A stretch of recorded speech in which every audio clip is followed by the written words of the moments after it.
Então, hoje decidimos trazer um tema que é dois casos de reencarnação. Nós, no Espiritismo, como vamos ver de seguida, aceitamos a reencarnação, mas é uma pergunta legítima perguntar-se, será que a reencarnação realmente existe?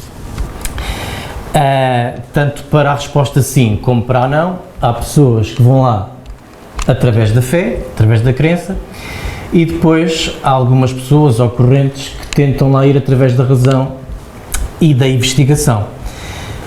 Estou-me a lembrar, por exemplo, eu não o coloquei nesta palestra, mas veio-me à cabeça agora, por exemplo, o Dr. Iandoli Júnior, que é um médico cirurgião brasileiro, ele é espírita, ele até tem um livro muito interessante que é a reencarnação como lei biológica. É muito bom, se puderem, leiam, porque ele vai buscar evidências que possivelmente a reencarnação existe só pelo lado da ciência. No entanto, o Espiritismo, a doutrina espírita, desde o século XIX, tem vindo a estudar este tema. Então, para quem estiver aqui pela primeira vez, o que é o Espiritismo? O Espiritismo é uma corrente filosófica que dedica-se a estudar se há vida para além da morte, como é que ela está organizada, se existe reencarnação ou não. E os livros base para se perceber o que é e o que não é Espiritismo são o Livro dos Espíritos, pela ordem que foram escritos, o Livro dos Médiuns. O Livro dos Espíritos é a parte filosófica do Espiritismo, o Livro dos Médiuns contém a parte experimental, a parte científica. O Evangelho segundo o Espiritismo não é mais um Evangelho, mas aborda passagens do Evangelho do ponto de vista espírita e numa linguagem mais atual. O Céu e o Inferno, que é um livro que é dividido em duas partes. A primeira parte, alguns conceitos, por exemplo, o céu, o que era o céu para os gregos, para os romanos, para os católicos e para os espíritas. Existe céu, sim ou não, e como? E depois esses conceitos todos, céu, inferno, purgatório. E na segunda parte do livro são depoimentos de pessoas como nós, espíritos como nós, que já largaram o corpo de carne e que depois vieram contar como é que estão do lado de lá da vida, e nós começamos a ver aqui alguma relação entre o que é que eles fizeram ou como é que eles levaram o dia-a-dia e depois o facto de estarem mais ou menos felizes do lado de lá. A Gênese aborda a origem do universo, dá uma explicação, sem ter qualquer valor, dá explicações, por exemplo, aos milagres de Jesus, por aí. Mas também temos livros complementares, o que é o Espiritismo, as obras póstumas, que foram os amigos de Allan Kardec que reuniram escritos e publicaram depois de ele ter desencarnado, e também um livro muito bom que é A Viagem Espírita, também de Allan Kardec. Mas, para além disto, Allan Kardec e os seus amigos mais chegados, entre 1858 e 1861, penso eu, e 1869, sei que é, publicaram a Revista Espírita mensalmente, e a Federação Espírita Brasileira juntou essas revistas todas e deu origem a estes volumes, em que muito do que está aqui nestes livros foram abordados primeiro nestas revistas, e nós temos uma visão diferente, mais profunda, de como é que o estudo foi sendo feito. Para outra palestra, possivelmente, iremos levar isto mais a fundo. Para já, o que é importante para a introdução aqui à palestra de hoje? O Espiritismo é uma ciência filosófica de consequências morais. Então, tem mesmo essas três componentes: filosofia, ciência e moral. Esta imagem do tripé eu costumo utilizar porque se uma destas três facetas não existir, o tripé cai. Isto tem a mesma importância. E o Espiritismo assenta nos seguintes pilares: na existência de Deus, ou seja, o Criador de tudo o que existe, de todo o universo e de todos nós; na imortalidade do Espírito; na comunicabilidade dos Espíritos, dos Espíritos desencarnados com os encarnados, mediante algumas condições; na pluralidade dos mundos habitados, ou seja, que o planeta Terra não é o único habitado neste espaço infinito e também naquilo que nós vamos falar hoje, a reencarnação, também é um dos pilares. Então, como eu tinha falado há pouco, existem algumas pessoas que dedicam grande parte da vida a estudar este tema. Um deles, que não é espírita, o Dr. Ian Stevenson, ele foi psiquiatra. Eu penso que ele nasceu no Canadá, mas ele passou a vida dele toda nos Estados Unidos, numa universidade. O trabalho dele é conhecidíssimo e ele fez uma investigação. Ele estudou mais de 3.000 crianças que afirmavam lembrar-se de vidas passadas. Todas as publicações do Ian Stevenson são publicações científicas. No entanto, ele escreveu um livro para as pessoas comuns, como nós, que é este livro, 20 casos sugestivos de reencarnação.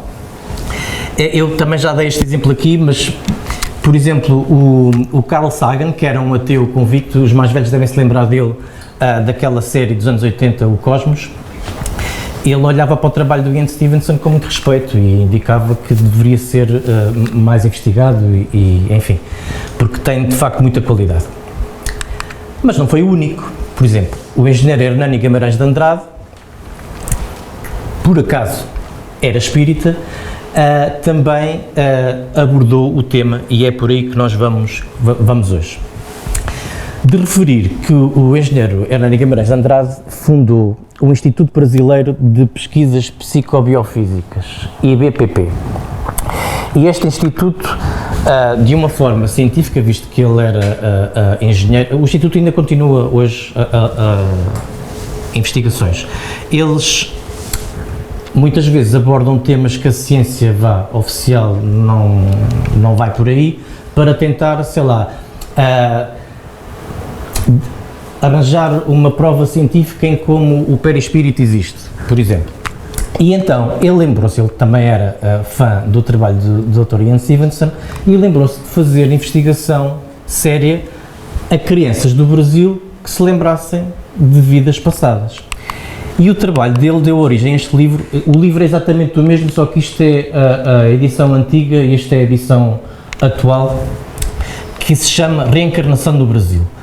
Tem então aqui uma série de descrições de crianças que se lembram de vidas anteriores, mas eu quero chamar aqui a atenção. Por acaso, o engenheiro Hernani Guimarães de Andrade era espírita, mas eu nem considero este livro espírita, a ver se eu me faço entender. Ele, de uma forma muito honesta, ele apresenta os casos e depois aborda, imaginem, apresenta um caso, depois aborda quais são as explicações científicas que podem explicar isto e dá todas as explicações possíveis e imaginadas. E depois consegue rebatê-las todas e dá a explicação espírita, mas sem aquela imposição. Pronto, quem vier atrás e depois conseguir provar isto pela ciência oficial, ótimo. E ele divide o livro em casos resolvidos e não resolvidos. E o que é que isto quer dizer? Os casos não resolvidos são os casos em que há evidências, ou seja, as crianças têm lembranças de vidas passadas, mas, e com lógica, consegue-se perceber que aquele sítio existe e tudo mais, mas não se consegue encontrar nem família, nem conhecidos dessa pessoa que a criança afirma ter sido. Os casos resolvidos também têm evidências, só que aqui neste caso consegue-se encontrar família ou conhecidos dessa personalidade anterior. Quer os casos resolvidos, quer os não resolvidos têm muito valor, e então hoje decidimos trazer um de cada, para nós percebermos que mesmo os não resolvidos, as evidências são muito fortes e são muito interessantes. Então, o primeiro caso que nós trouxemos é o caso que ele deu o nome de Simone versus Angelina. Chama a atenção que, para proteger as pessoas que deram origem a estes estudos, o nome delas foi alterado, pronto, para depois as pessoas que lessem o livro não irem atrás delas e conseguirem manter a sua privacidade. Então, Ela nasceu a 20 de 3 de 1963, neste caso, a criança, de uma família de classe média. O pai, o Sr. Divaldo, a mãe, a Dona Zeneide, a avó, a Dona Augusta, e a avó, neste caso, vai ter aqui um papel muito importante, e teve duas irmãs, Solange e Sueli. E agora aqui, ela demonstrou lembranças do passado, principalmente entre os 2 e os 4 anos de idade, e aos 7 anos as recordações já quase não existiam. E eu aqui vou fazer uma interrupção porque isto é muito interessante do ponto de vista espírita. Porquê? Para o espiritismo, nós aceitamos que o momento da concepção, ou seja, o momento em que o espírito, vou falar, se agarra ao corpo, é aquele momento em que o espermatozoide fecunda o óvulo e cria o zigoto. E depois, ao longo de 9 meses, aquela célula divide-se em 2, depois em 4, depois em 8, por aí fora, e vai dando origem ao feto que se vai desenvolvendo ao longo daqueles 9 meses. E utilizando aqui uma analogia que eu me lembro da Dona Amélia ter dito já há muitos anos atrás, aqui numa palestra, aquilo é mais ou menos como um baby grow. Antigamente existia para apertar as molinhas, não é? E então, de cada vez que a célula se divide de 2 a 4, de 4 em 8, o espírito vai se ligando ao corpo célula a célula, como se fosse uma molinha, em linguagem mais simples. E depois, aos 9 meses, a criança nasce, fora aqueles que nascem prematuros, mas vamos falar da média, mas o processo não termina aí. Ainda há ajustes que, por coincidência, costumam terminar ali por volta dos 7 anos de idade. Por isso, é mais ou menos comum existirem crianças que veem coisas que nós não vemos, que ouvem coisas que nós não ouvimos, e algumas delas, embora raras, também se lembram de coisas do passado. E para elas é um estado tão natural que nem se percebem que nós não vemos. E depois às vezes acontecem aquelas coisas curiosas do amigo imaginário, que às vezes é mesmo um amigo imaginário, outras vezes não. E eu, por acaso, eu vou interromper aqui a palestra só porque lembrei-me aqui de um caso muito giro. Eu tenho um amigo meu que é um ateu, muito convicto, e ele uma vez ficou aflitíssimo e veio ter comigo, porque ele sabia que eu era espírita. Isto porquê? Porque ele, quando era criança, ele tinha um amigo imaginário, não sei que idade que ele tinha, mas ele era muito garoto. Ele tinha um amigo imaginário e então brincava com essa, era uma amiga imaginária, brincava com ela, fechado lá numa despensa da casa dos pais, a brincar aos sapateiros. Pronto. E aquilo passou e ele já nem se lembrava daquilo. Entretanto, a irmã dele teve uma filha e houve uma vez que a irmã teve que fazer qualquer coisa e deixou a filha em casa dos avós. E por coincidência, esse meu amigo foi lá visitar a avó e ele sabia, porque a irmã tinha falado com a irmã, então e a minha sobrinha não está aqui? Eu não sei onde é que ela está, não sei o quê. E então andaram à procura dela e quando abriram a porta da despensa, a miudita estava a brincar lá dentro da despensa. O que estás a fazer? Então estou a brincar aos sapateiros aqui com a não sei o quê, não me recordo o nome. E ele ficou em pânico, mas o que é isto? Então, a minha sobrinha brinca com a mesma amiga imaginária que eu tinha, isto é giro. Foi só aqui uma coisa para nos fazer pensar, ou seja, os exemplos estão sempre aí em todo lado, nós é que muitas vezes não damos atenção. Então, avançando.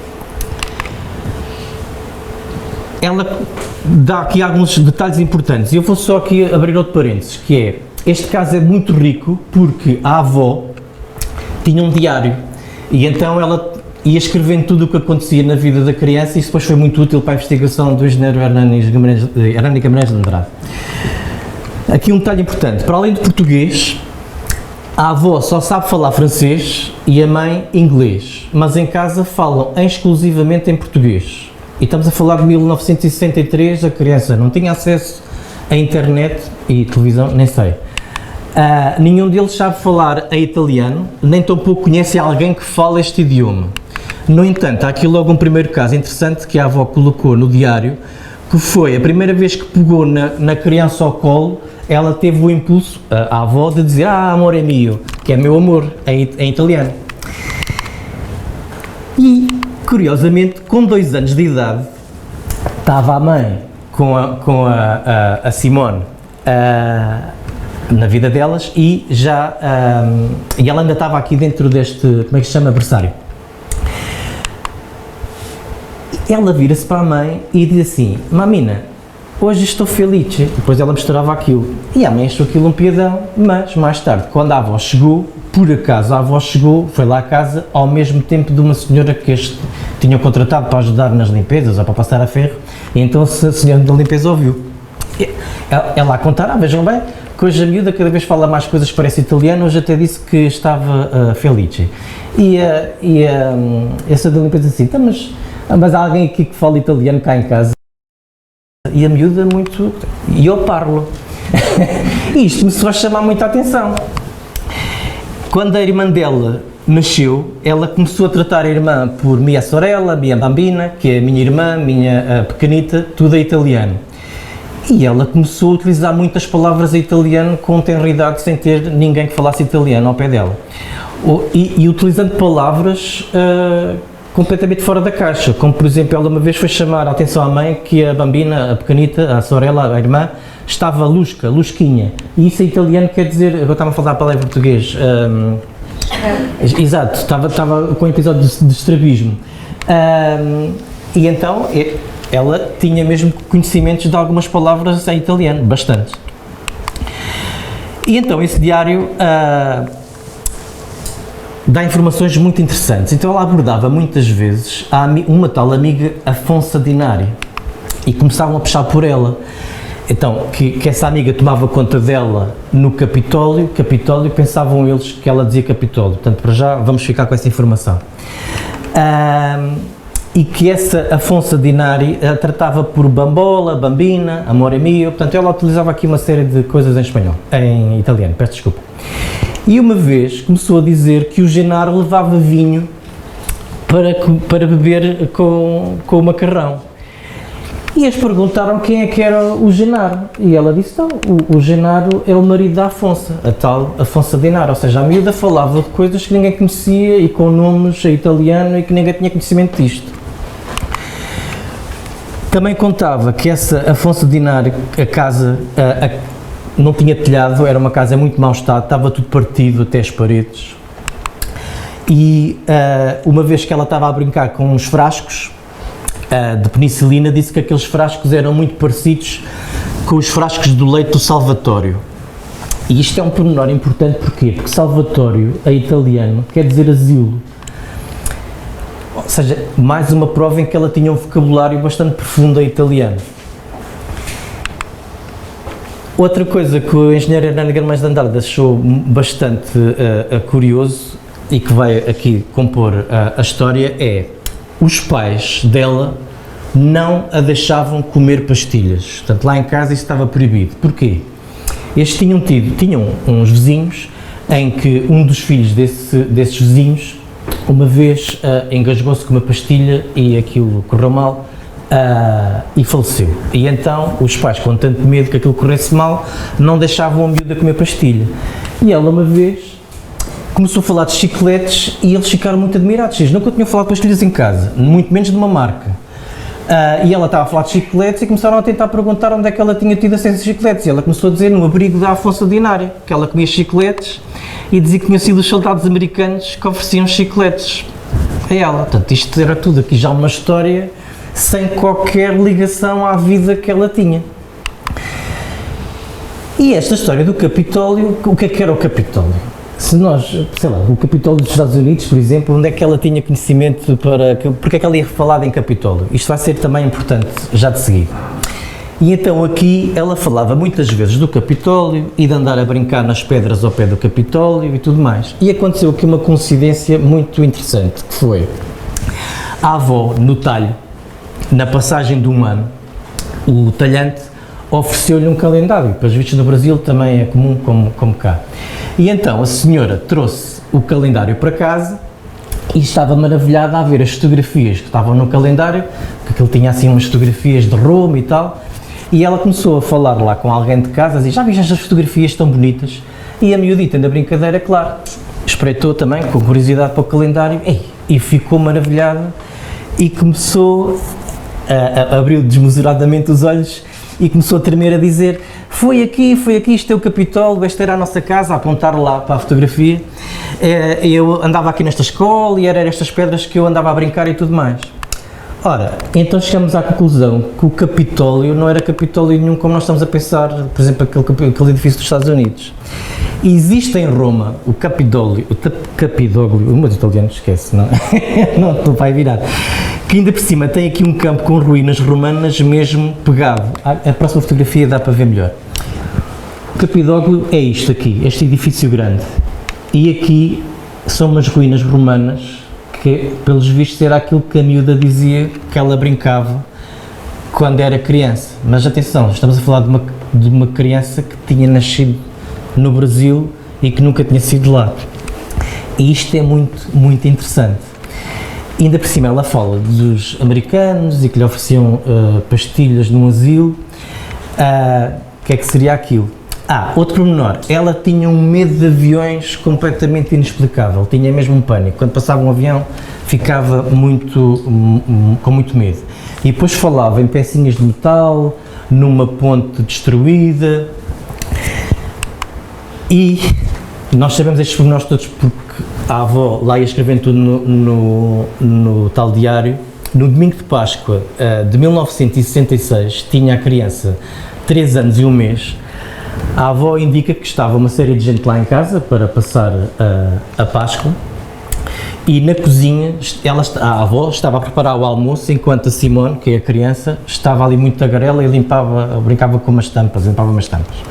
E como a porta da cozinha estava entreaberta, ouviu-se um ronco de um avião que passava lá fora. E então a miúda olhou para a avó e começou a falar, sem a avó ter puxado por ela, a dizer assim: sabe, avó, quando eu estava lá no Capitólio, veio um menino a correr com uma canetinha na mão, mas não era uma canetinha, era uma bomba que estourou.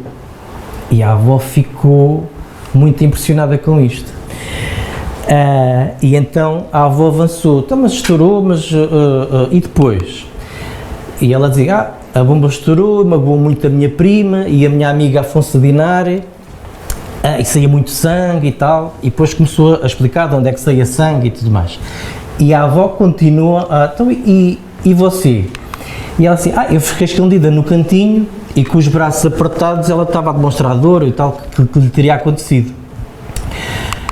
E a avó continua a insistir: então, mas e depois? E ela assim: depois eu e a minha amiga subimos, e a avó: então, mas subiram aonde? As escadas do Capitólio? E ela assim: não, subimos lá para cima. E a avó continuou: então, e depois? Depois não sei, depois vim para cá. E isto dá que pensar, é interessante, é muito, muito ternurente. Então, fazendo aqui um apanhado a este caso, ela falava mais de 30 palavras em italiano, sem contar com os nomes próprios, tipicamente italianos, pronunciados num italiano correto. Referiu-se várias vezes ao Capitólio, que a avó percebia Capitólio. Tinha muito medo de aviões, talvez pelos bombardeamentos que existiram em Itália durante a Segunda Guerra Mundial, mas já lá vão. Ela falava muito em bombas, em ponte, em metalzinhos. Normalmente, quando eram largados engenhos explosivos de aviões em bombardeios, aquilo, para além de destruir, espalhava muitas pecinhas de metal pequeninas por todo o lado. É um pormenor também interessante. Recordava muitas pessoas, muitos nomes. Lembrava-se dos soldados americanos, e de facto os soldados americanos estiveram na Itália durante a Segunda Guerra Mundial. E de uma listagem enorme de bandeiras que o engenheiro Hernani Guimarães de Andrade lhe deu, ela só reconheceu 2 bandeiras, a do Brasil e a de Itália. E depois há aqui pormenores mais interessantes, por exemplo, ela depois mais tarde, com o avançar da idade, já dizia: pronto, isso foi noutro local, e agora a minha mãe é aqui, eu agora estou aqui, e tentava fazer um esforço para esquecer aquilo. Mas o pormenor mais importante, porque ela falou disto, os pais não faziam ideia do que era isto, o próprio engenheiro Hernani Guimarães de Andrade tomou nota da ocorrência, mas não fazia ideia, só depois veio perceber, mais tarde durante a investigação, foi esta parte que eu achei muito, muito, muito interessante, que é, ela recorda o momento do rebentamento de uma caneta-bomba. O que é que isto tem fora de comum? É que existem relatos que só mais tarde que o engenheiro Guimarães de Andrade conseguiu perceber isso, e ao contar aos pais dela eles ficaram muito admirados, que durante a Segunda Guerra Mundial muitas vezes, ou algumas vezes, os alemães deixavam coisas simples, brinquedos, canetas espalhadas assim inocentemente para os miúdos levarem para casa, mas aquilo eram minas, né? Eram bombas. E pelos vistos ela descreveu um desses casos do miudito que vinha então com uma caneta e que aquilo explodiu. Então, este é um caso não resolvido, mas tem aqui tanto pormenor, tanta coisa boa para... Isto era impossível, ou pelo menos do meu ponto de vista, era impossível uma criança daquela idade lembrar-se destes pormenores todos. Dá que pensar. No entanto, nós trouxemos também um caso resolvido. Então, o caso do Rogério versus Manuel Jerónimo. E isto ainda por cima passa-se em duas localidades muito perto uma da outra no Brasil. Então, o Rogério é uma criança que nasceu no dia 16 de julho de 1977, na cidade de Franca, pertence a São Paulo. E o Manuel Jerónimo teria nascido em 1862, na cidade de Tirapuá, não sei se é assim que se diz, também em São Paulo. E faleceu na cidade de Franca em junho de 1945. Portanto, estamos aqui a ver se porventura for a mesma pessoa, desencarnou em junho de 1945 e depois nasceu, por coincidência, também em junho de 1977, uns anitos depois. Há aqui uns pormenores logo de início muito interessantes, que é o pai, que era o Sr. Carlos Borges Carvalho, vamos decorar o pai, que vai ser muito importante, casou então com a Dona Maria Aparecida e ele eram 4 mais 3 irmãos. Porquê é que eu separei? Porque estava assim também no livro. A Dona Maria Aparecida teve um primeiro casamento onde teve 4 filhos e depois no segundo casamento teve mais 3. Ele seria o do meio aqui do segundo casamento. E ele começou também a demonstrar lembranças de uma vida passada, principalmente entre os 4 e os 7 anos de idade. E depois disso, as memórias foram se extinguindo. Mais uma vez, a mesma coisa, parece que aos 7 anos há ali uma fronteira. Ora, quando o pai dele, o Sr. Carlos Borges Carvalho, era criança, teve um problema de saúde e os pais dele, ou seja, os avós do Rogério, colocaram o Sr. Carlos Borges Carvalho ao cuidado de um curandeiro que era o Manuel Jerónimo durante um tempo. E esse Manuel Jerónimo faleceu, tinha o Sr. Carlos Borges Carvalho 7 anos, mas ele nunca abordou este tema em casa, nunca falou sobre este período da vida dele em casa, nada. Ora, o miúdo, com 4 anos, começou a dizer que o nome dele era Manuel Jerónimo, que ainda por cima o pai dele recordava-se de quando era miúdo, não é? E que era protetor do pai. Isto começa a ser um bocado confuso, mas já lá vamos nos matar isto aos bocadinhos. E disse também que tinha sido um curandeiro e que antes de morrer entregara a imagem de uma santa ao seu irmão António Cinza. E depois começou a insistir muito com o pai que queria ir lá porque ele ia querer a santa de volta. Bem, ele tanto insistiu que o pai levou-o lá, mas o pai não se limitou a ir lá e ia direto, porque o pai conhecia aquela localidade, né? Experimentou a ver até o ponto a que ele chegava. Então, eles chegaram à localidade e o miúdo, sem qualquer hesitação, reconheceu logo a casa lá do António Cinza, entrou por ali dentro, portanto, conhecendo a casa perfeitamente, e dirigiu-se ao Cinza, portanto, ao Sr. Cinza, que era irmão do outro senhor, por coincidência também o curandeiro, e disse assim: olha, eu estou aqui para vir buscar o objeto que te confiei há 30 anos atrás. E depois foi a um pequeno oratório, não foi preciso o outro explicar onde é que estava, e das diversas estatuetas com santos ele apontou para a santa correta. Está ali, aquela santa foi a santa que eu te deixei cá há 30 anos atrás e que disse que vinha voltar.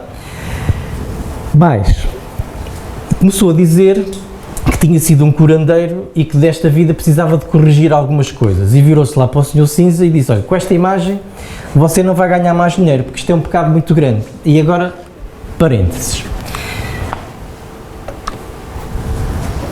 Porque é que no Espiritismo nós, ainda há pouco o Lucas falou disso antes do início da palestra, nós chamamos tanta atenção que um espírita não ganha dinheiro, nada aqui é cobrado, à exceção dos livros que estão ali, mas são cobrados porque é o preço com que foram impressos.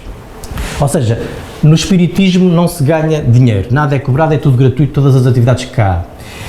O que o miúdo estava a dizer é que o facto deste curandeiro fazer benzeduras, pensei assim que se chama, é em nome da espiritualidade, em nome do santo, portanto isto é simonia. E ele estava a dizer que isto era um pecado. Ora, para o espiritismo não existe pecados, mas existem coisas mais corretas, menos corretas. Já aquela frase do dai de graça o que de graça recebeste, portanto aqui o miúdo, quando tão pequenito, já estava a dar aqui uma lição de moral ao mais velho. Agora, o António Cinza confirma que o irmão lhe tinha dito que um dia mais tarde viria buscar aquela imagem. Ora, só o Sr. Jerónimo, que tinha já falecido há mais de 30 anos, e o seu irmão Cinza é que sabiam disto. Como é que o miúdo tão pequenito entra por ali dentro, diz que veio buscar a santa, que não era suposto não saber de nada, e ainda por cima reconhece qual é a santa. E então o senhor ficou muito impressionado e ficou a questionar como é que seria possível o menino saber tudo isto. Mas isto... toquei aqui no microfone. Mas isto ainda vai mais profundo, porque ele começou a indicar o local onde teria existido uma cisterna, lá ao lado da casa. E quando lhe chamaram a atenção que não havia lá cisterna nenhuma, ele disse, não, mas existiu aqui uma cisterna. E o Sr. Cinza indicou que era verdade, que de facto tinha existido ali uma cisterna, mas esta tinha sido desmontada e foi aterrada há imensos anos. Portanto, o miúdo lembrava-se da cisterna, pelos vistos, da sua vida anterior. Mas o miúdo lembrava-se de como fazia alguns remédios através de plantas para curar pessoas. Com 4 anos já apanhava ervas e raízes e dizia para que cada uma delas servia, sem ninguém ter ensinado. Chegou a fazer alguns remédios caseiros lá para os irmãos em casa. O miúdo depois sofreu muito quando o Sr. Cinza faleceu, ou seja, ficou mesmo muito triste porque considerava-o como irmão, embora nesta vida não fosse nada de sangue. E pronto, e aqueles remédios que ele fazia resultavam. Mas ele desta vez diz que queria ser médico quando crescer. E mais, ele recorda-se ter morrido em 1945 na consequência da picada de uma cobra e que foi socorrido na Santa Casa, uma instituição, presumo que seja um hospitalar ou uma casa de saúde. E também sabia qual é que era a alcunha que lhe davam, que era o Mané Jerónimo. Ou seja, o miúdo sabia mesmo muita coisa sobre a personalidade do Sr. Manuel Jerónimo. Então, resumindo, vamos fazer o apanhado deste caso resolvido. Ele disse que tinha sido o Manuel Jerónimo, que tinha sido curandeiro, lembrava-se de ter tomado conta daquele que agora era seu pai quando este era pequeno, confirma-se, quis ir à casa do irmão da existência anterior para reaver a santa, conheceu a casa, foi direto ao oratório, indicou o local onde teria existido uma cisterna e ao longo do tempo ele mantinha conversas com o Sr. Cinza, onde abordava assuntos que o Sr. Cinza indicava que só ele e o Jerónimo é que sabiam. Era impossível aquela criança ter tido acesso a essa informação. Lá está, lembrava-se então de várias ervas e raízes, bem como para o que é que servem, e também identificou com precisão a casa onde teria morado, que por acaso era ao lado do irmão do Sr. Cinza. Recorda-se do motivo da sua morte, portanto a cobra, e ele indicou perfeitamente onde é que a cobra lhe terá picado na existência anterior, apontando lá para a pernita dele, e o Sr. Cinza confirmou que de facto o Sr. Manuel Jerónimo teria falecido com a picada de cobra exatamente naquele sítio que a criança estava a indicar. Nesta vida continua a mostrar grande interesse por ajudar e curar pessoas. Criticou o Sr. Cinza por receber dinheiro em troca de benzeduras, disse que também tinha feito o mesmo e que tinha que corrigir isso, E em 1986, quando foi entrevistado pelo engenheiro Hernani Guimarães de Andrade, perguntou se ele ia a Miramontes, lá a tal localidade.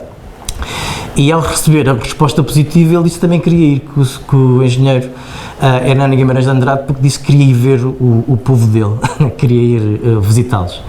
Desejava ver o meu povo. Este caso considera-se resolvido porquê? Porque se conseguiu identificar locais e pessoas que tinham conhecido a personalidade anterior. Daí este ser resolvido e o outro anterior que não se conseguiu confirmar todas aquelas pessoas à Itália. Ora, isto dá que pensar, não é?